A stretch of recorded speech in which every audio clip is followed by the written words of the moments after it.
Ny mety ho toetr'andro any an-dranomasina ny zoma 10 febroary 2024 amin'ny 9 maraina hatramin'ny sabotsy 1 febroary 2024 amin'ny 9 maraina. Samy mail mandrakariva eny amin'ny morontsiraka indrindra amin'ireo faritra vinavinaina isorambaratra.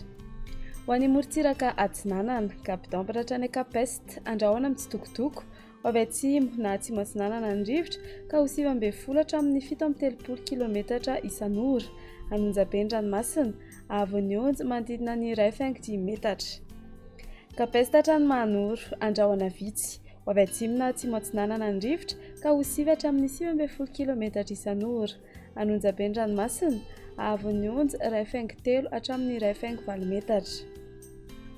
Mahanoro hatrany Tolagnaro, andrahoana amin'ny Tsitokotoko, avy atsimo na atsimo Atsinanana ny rivotra ka ho 9 hatramin'ny 19 kilometatra isan'ora. Ahatratra 20 hatramin'ny 50 kilometatra isan'ora indraindray ny any atsimon'ny Vangaindrano. Anonjaben-dranomasina avy onjy 1,4 hatramin'ny 2 metatra.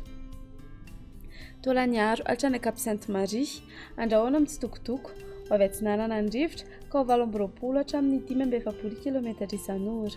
Anonjaben-dranomasina avy onjy manodidina ny 2 metatra.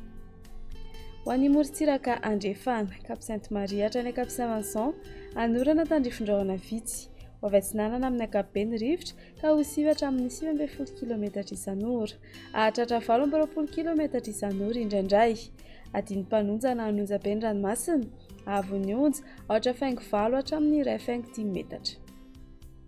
Cap-Saint-Vincent hatrany Cap-Saint-André, izy tandrifin-drahona iserana, avy avaratra na avaratra Atsinanana ny rivotra ka ho 9 hatramin'ny 17 kilometatra isan'ora.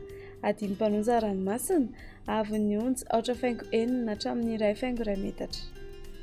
Cap-Saint-André hatrany Analalava, anorana tandrifin-drahona indrindra ny ala sy ny voamaraina, iovaovao fizokan'ny rivotra ka ho 9 hatramin'ny 19 kilometatra isan'ora.